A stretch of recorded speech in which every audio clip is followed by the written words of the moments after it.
Hey there, my handsome and pretty little Cobras, and welcome back to the Cobra's Nest. For those of you who are new, my name is Mignon Cobra and I make minimalist videos. Today's video is going to be behind the scenes of a YouTube video, how to actually make a YouTube video. Without further ado, let's just get into the video. Let's get it, let's go! Woo! This video idea is actually from a subscriber's request, Andrew Foreman. Boop. Thank you so much for leaving such a lovely, supportive comment. Yes, I really like this video. Tempo, content, quality, editing were all spot on. I'd like to see more of these driving into some specifics like how you scripted it, behind the scenes setup, editing, etc. I shall get right into answering this question because if you have this question, I'm pretty sure a lot of people have this question. I have my notes here. Today's video breakdown is going to be number 1, setup, number 2, gear, number 3, brainstorming, number 4, desk area, work area, and number 5, editing. So without further ado, let's just start. Number 1, setup. Hey guys, so I just finished doing my makeup and my hair, and I'm going to be showing you guys the technical stuff behind the scenes. So if you guys have noticed, this is the background that I usually use. It's actually just the 4 walls of my bedroom, and I use the bedroom because the bedroom is an enclosed space. It's a very small room, so it's really good for acoustics. I'm not using the lab mic because I just want to show you guys what the room looks like, so I'll show you right now. The next thing that I do is I clean up the bed. So I stuff all of the blankets onto the stand that's on the side of the wall, and it creates more of that packing that's needed for better acoustics, and it creates the clear bed that I need for much cleaner background. So I will show you guys me putting away the blankets and stuff.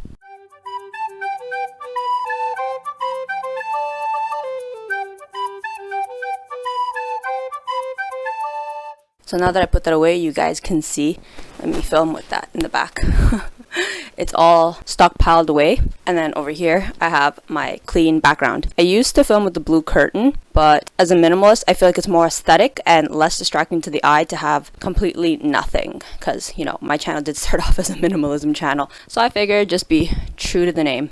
Next, I'm going to be showing you guys how I actually make the stand. It's like super ghetto. So I take this shoebox and I put it on top of this wooden stand that is from my desk area, and I just put it up here. Then I take this and I set it up here like so. I hook up my lab mic right into my phone, and then I just record. So if you were looking at it from the opposite perspective, this is what it would look like. Light stand, me, acoustics, and an itty bitty little mic. Number 2. Gear. I want to show you guys is my gear, so I'll show you guys that right now. First thing that I have is my lamp. So this is the studio lamp. It used to have a guard over it, but when we moved it got lost, so that's what it is right now. The next things that I have right beside it are this, which is a Xiao Mi stand for holding, this is the tripod holding my camera, and then I have my lav mic.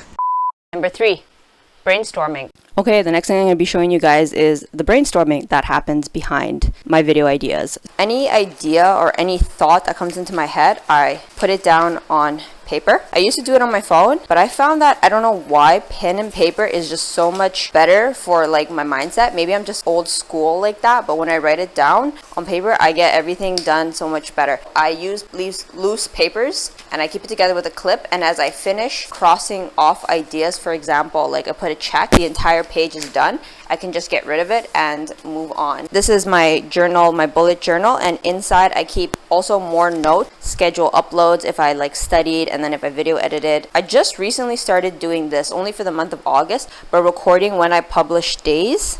And I hope to be doing the same for September to just kind of keep myself accountable. Schedule is supposed to look like this, like a Tuesday and a Thursday or Friday upload. But for this week, I did a challenge to upload every single day, so that's why this one looks a little bit different.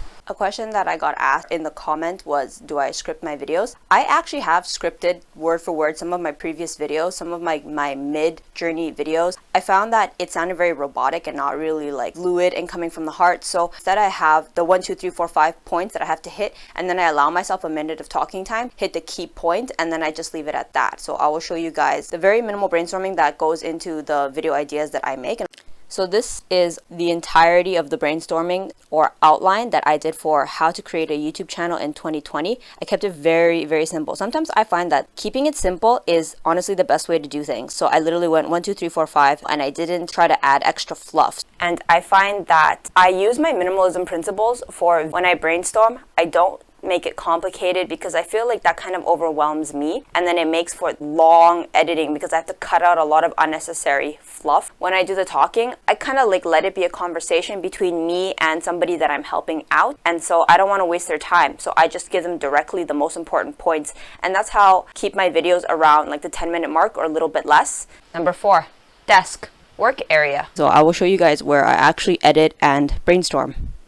Okay, and this is my desk. It's pretty clean because, well, I'm a minimalist, so I really don't have much, but I guess we can start from over here. I have just like a lamp that I found around the house, my mermaid cup from Miniso. Over here are my pens, stickies. Over here is my August dream board or motivation or things I want to do. Have faith in God. Have my laptop for editing. This is the HP Envy 14-inch. Then I have my mouse, and then over here, this is my brainstorming. Number 5, editing. Okay, and the next thing that I'm going to be showing you guys is how I edit, and I'm going to be pulling up my Movi.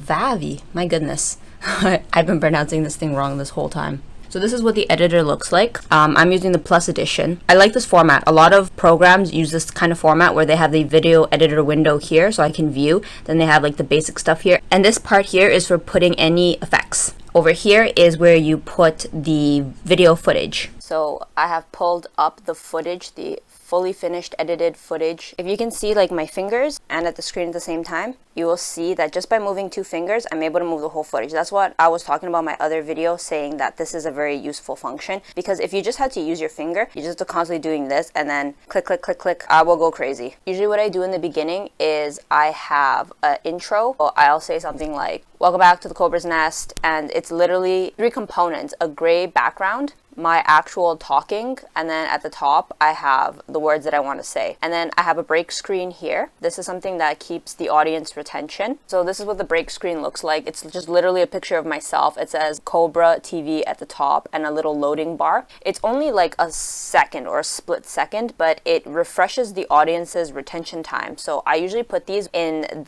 the beginning when I want to make that transition from the intro to the block, and then within the actual sequence itself, if it's like tip 1, tip 2, tip 3, I put these blocks to kind of help with audiences and they don't feel like it's just one giant chunk of info. So usually what I do is I have a pattern that I follow. I have a long cut sequence, which is the original footage, and then I have a zoom in, and then I will include a third imagery that is illustrating the point. And I literally keep repeating this pattern over and over again till I finish the video. Every time I start a new topic, I include a gray screen, and then I just literally put the words like tip number 7, blah, blah, blah, blah. At the very end, I have outro, so I'll have like, please subscribe, please like, please check out my Instagram, and then I just put a B-roll of my Instagram. And then here I have, this is an extra like just random little cute snippet GIF that Will found for me on the internet. And then here, this is actually my YouTube banner. So see my YouTube banner, little sheep, because I am the year of the sheep. The segment here is there, so I have enough space to be able to put my end cards and my like playlists at the very end, and it doesn't override onto my face, which ruins the footage. It just keeps it much more clean and professional. So we have reached the end of the video. If you made it this far in the video, leave a comment down below telling me what's your favorite ice cream. If you haven't done so yet, hit the like button, subscribe button. If you haven't checked out my Instagram, please do so at Mignon Cobra. And thank you so much for having taken the time to watch the video, and I will see you guys in the next one. Thanks for watching. Bye!